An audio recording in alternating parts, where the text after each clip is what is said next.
नमस्कार मित्रों, स्वागत है आपका हमारे चैनल ज्योतिष विज्ञान में। मित्रों, आज हम लोग विवाह के पूर्व की कुछ बातों का अध्ययन करेंगे। लड़के और लड़की की कुंडली मिलाते समय हमें किन बातों का ध्यान रखना चाहिए, इस विषय पे आज हम लोग चर्चा करेंगे। वैसे अगर आप कुंडली किसी योग्य ज्योतिषी से मिलवा लें तो यह अधिक लाभप्रद रहेगा, लेकिन हम स्वयं से मिलाने से पहले खुद अपने स्तर से क्या हम जांच कर सकते हैं, ये आज हम लोग अध्ययन करेंगे। 8 सूत्र होते हैं, लेकिन आज हम लोग 3 सूत्र पे चर्चा करेंगे। कुंडली का जो है सप्तम भाव विवाह का भाव है, विवाह का स्थान है। कुंडली का जो 7वां घर होता है वह जाया भाव कहलाता है, और इसी भाव से हम लोग विवाह का विचार करते हैं और विवाह का अध्ययन करते हैं। और यहाँ पे जो भी राशि लिखी हुई है वही राशि के जो स्वामी होते हैं वो आपके सप्तमेश होते हैं। यहाँ हमने चार्ट बनाया है कि किस किस राशि के स्वामी ग्रह कौन कौन से हैं, और 7वें घर में जो भी आपके जो अंक लिखा हुआ है उसके स्वामी जो हैं वो आपके सप्तमेश हो जाएंगे। और सप्तमेश से आज हम लोग 3 सूत्र की जो चर्चा करेंगे वो सप्तमेश पे ही आधारित होगा। 1-8 है तो सप्तमेश मंगल हुए, 2-7 है तो सप्तमेश शुक्र हो गए, 3-6 हैं तो बुध हो गए, 4 है तो सप्तमेश चंद्रमा, 5 हैं तो सूर्य, 9-12 हैं तो गुरु, और 10 और 11 हैं तो आपके सप्तमेश शनि हो गए। और आज जिन हम 3 सूत्रों की चर्चा यहाँ पे करने जा रहे हैं वह सप्तमेश पे ही आधारित है, ये तीनों सूत्र। तो आज हम आपको उदाहरण से समझाएंगे, तो आप ध्यान से यहाँ देखिएगा। तो पहला हम लेते हैं उदाहरण, सूत्र का पहला उदाहरण।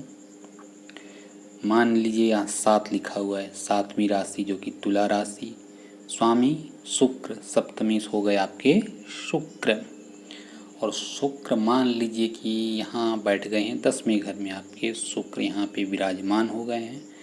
और यहाँ पे लिखी हुई है 7, 8, 9, 10, तो 10वीं राशि में जाके शुक्र आपके मान लीजिए यहाँ बैठ गए हैं। तो 10वीं राशि जो कि है वह हो गई कौन सी, मकर राशि। तो अगर लड़की की भी राशि अगर मकर है तो ऐसा विवाह शुभ माना जाएगा। तो अगर लड़के की सप्तमेश जिस राशि में बैठ गए हैं अगर वही राशि लड़की की है तो ऐसा विवाह शुभ माना जाएगा। ये हमने पहला सूत्र आज जाना। फिर से सूत्र को दोहरा दूं, सप्तमेश जो आपके हैं जहाँ वो जिस राशि में बैठ गए हैं, जैसे यहाँ 7वीं राशि हमने ली, शुक्र उसके स्वामी हुए गए, 10वीं राशि में जाके बैठ गए हैं, तो लड़की की राशि 10वीं है यानी मकर राशि है, तो ऐसा विवाह शुभ माना जाएगा।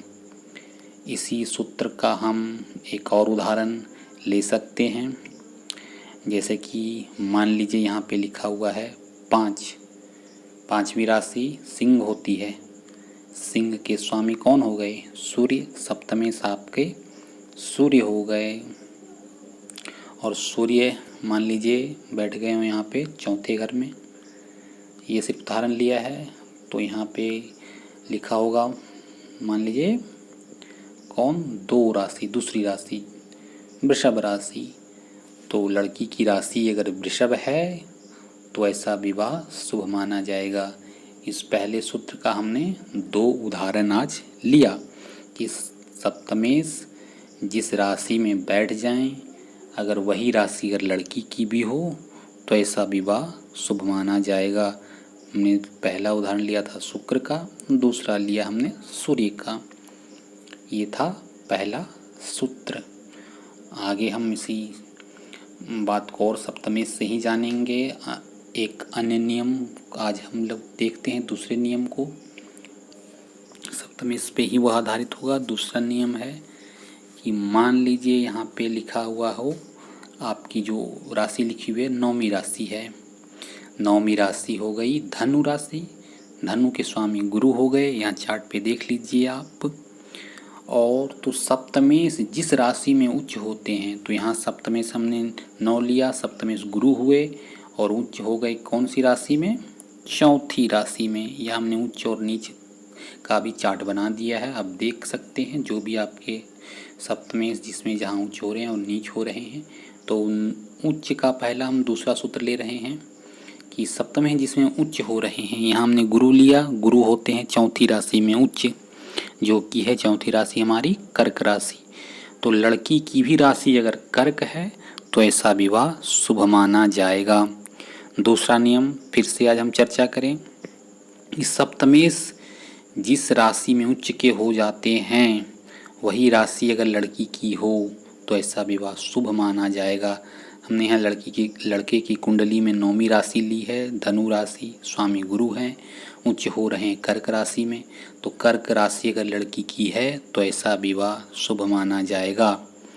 तीसरा नियम, यही नियम है सप्तमेश पे ही आधारित कि सप्तमेश जिस राशि में नीच के हो जाते हैं तो वही राशि लड़की की होनी चाहिए। उदाहरण के तौर पे समझिए, मान लीजिए हम यहाँ पे ले रहे हैं पहली राशि मेष राशि, स्वामी मंगल और नीच हो रहे हैं वह चौथी राशि कर्क राशि में, मंगल नीच के होते हैं। तो कर्क राशि अगर लड़की की है तो वैसा विवाह शुभ माना जाएगा। फिर से समझा दूं कि सप्तमेश जिसमें नीच हो जाते हैं वही राशि अगर लड़की की है तो विवाह शुभ माना जाएगा। तो 3 हमने आज सूत्र लिया, तीनों सप्तमेश पे ही आधारित। पहला नियम था कि सप्तमेश जिस राशि में बैठ जाए वही राशि लड़की की होनी चाहिए। हमने दिखाया कि सप्तमेश शुक्र जो हैं वो 10वीं राशि में बैठ गए, तो अगर वही 10वीं राशि लड़की की है तो विवाह शुभ। दूसरा उदाहरण लिया कि सप्तमेश अगर जिसमें उच्च होते हैं वही अगर लड़की की है तो विवाह शुभ। या तीसरा लिया सप्तमेश जिसमें नीच के हो रहे हैं तो वह राशि हो तो विवाह शुभ।